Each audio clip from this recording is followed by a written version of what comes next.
Paddy दादाला तर काहीतरी अंगात घुसलंय. आयुष सावंत ओव्हर ऍक्टिंग करून दमले. ओव्हर ऍक्टिंग आता घरात दाखवतायत.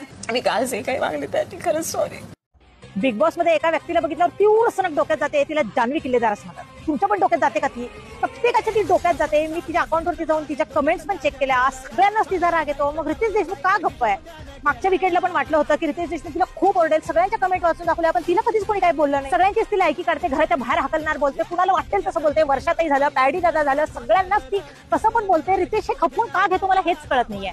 मला तर वाटतं तिला काहीतरी नक्कीच सपोर्ट आहे आतमध्ये. कारण की इतक्या दिवसात ती कधीच कोणाची माफी मागितली नाही. पण या विकेंडला आपल्याला वाटलं की पॅडी दादाला ती इतकं बोलल्यानंतर रितेश तिला आता खूप झापणार. पण कालच बरोबर ती माफी मागितली पॅडी दादाची. आणि तिला कसं कळालं की बाहेर त्या गोष्टीचा इतका गाजावाजा सुरू आहे. मराठी कलाकार तिच्यावरती इतकं म्हणजे चिडले त्या गोष्टीसाठी.